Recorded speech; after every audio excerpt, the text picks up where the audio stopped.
হে মানবজাতি, তোমরা তোমাদের সেই প্রতিপালককে ভয় করো, যিনি তোমাদের একই সত্তা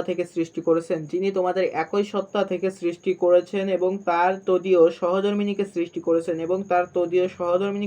করেছেন আর তাদের দুজন থেকে অসংখ্য নরনারীর সম্প্রসারণ ঘটিয়েছেন। সুতরাং তোমরা সেই মহান স্রষ্টাকে ভয় করো, যার নাম নিয়ে তোমরা পারস্পরিক অধিকারসমূহ দাবি করে থাকো। আত্মীয়তার বন্ধন সম্পর্কে তোমরা সতর্ক থাকো। নিশ্চয়ই আল্লাহ তোমাদের ওপর সুতীক্ষ্ণ দৃষ্টি রাখেন। আর তোমরা এতিমদেরকে তাদের ধন সম্পদ প্রদান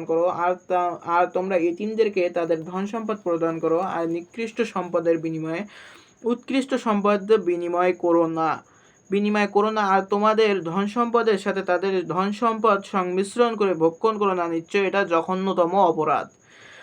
আর যদি তোমরা আশঙ্কা করো যে এতিম মেয়েদের প্রতি সুবিচার করতে পারবে না, তবে তোমাদের পছন্দ মোতাবেক 2, 2, 3, 3, 4, 4 ও অন্য মেয়েদের বিবাহ করতে পারো। তবে যদি তোমাদের আশঙ্কা হয় যে এদের মধ্যে ন্যায় বিচার করতে পারবে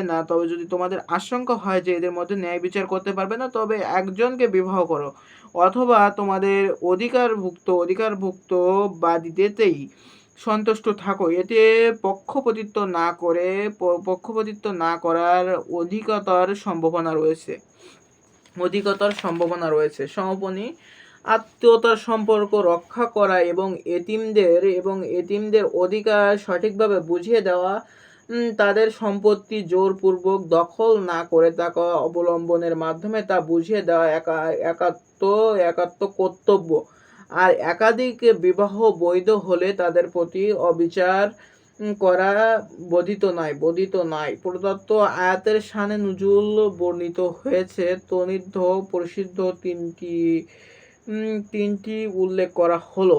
তাফসিরে ইবনে কাসিরে বর্ণিত আছে যে ইসলামের পূর্ব যুগে অভিভাবকগণ এতিমদের ধন সম্পদ আত্মসাৎ করত এবং তা যথা সময়ে তাদেরকে সঠিকভাবে বুঝিয়ে দিত না।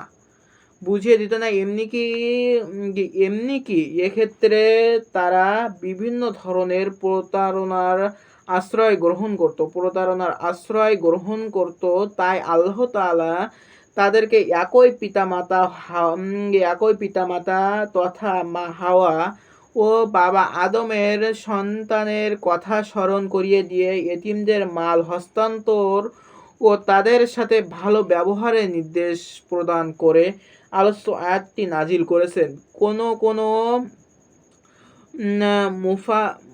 মুফাসসিরের মতে আল্লাহ তাআলা মানব বিস্তার মূল উৎস এবং বিস্তার লাভ, সৃষ্টির কলা কৌশল ও একই মা বাবার সন্তান হওয়ার কথা স্মরণ করিয়ে দিয়ে মানুষের পারস্পরিক সম্পর্ক স্থাপন এবং স্বীয়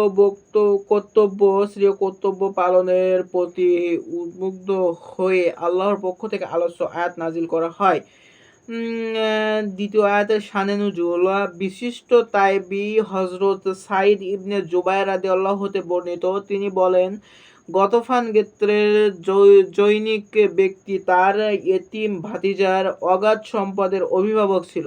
ভাতিজা বড় হয়ে তার সম্পদ ফেরত চাইলে সে দিতে অস্বীকার করে। পরিশেষে মহানবী করিম সাল্লাল্লাহু আলাইহি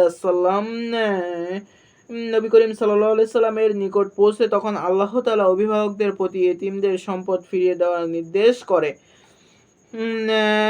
তৃতীয় আয়াতের শানে নুজুল। আয়ামে জাহিলিয়ার